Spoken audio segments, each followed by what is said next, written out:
Shalom, friends. It's Rabbi Jenny Solomon here at Beth Meyer Synagogue with a mincha moment in these days just leading up to Rosh Hashanah and Yom Kippur. So the work of Cheshbon HaNefesh, of taking an accounting of the soul, which is really the essence of this month of Elul and the holidays that are to follow, can be really difficult work.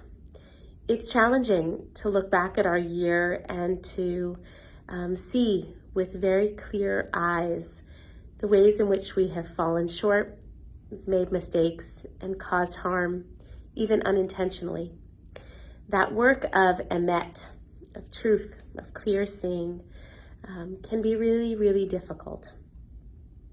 So the question is, how do we meet that work of emet with a quality of chesed, of loving kindness? Because the goal, after all, is not for us to feel just mired in shame and guilt, but to feel ready, open, and able to make things right in the year ahead.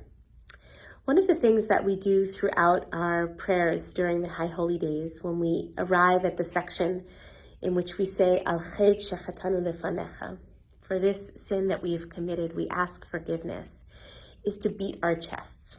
And so for generations, it's a custom for Jews to actually take your fist and beat your chest. Again, not to physically harm ourselves, God forbid, but as a way of saying, yeah, it's on me. I own this. And so for some people, beating the chest is tradition, and it feels right, and it feels important.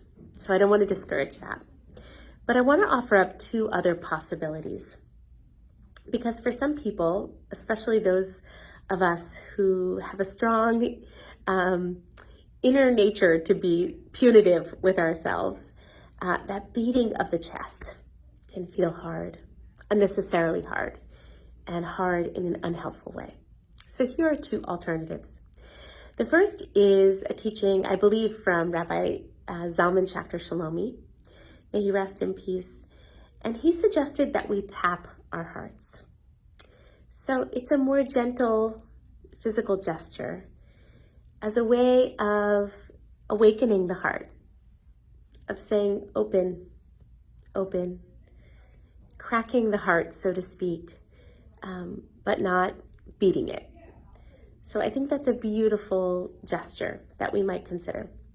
And the last one is brand new, that I learned about just recently.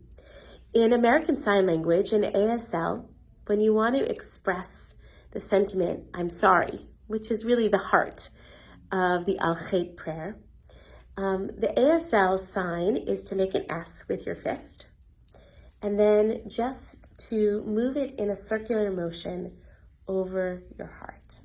I'm sorry, I'm sorry, I'm sorry. So there's something really beautiful and powerful about that physical gesture as well. So I leave that for you to decide.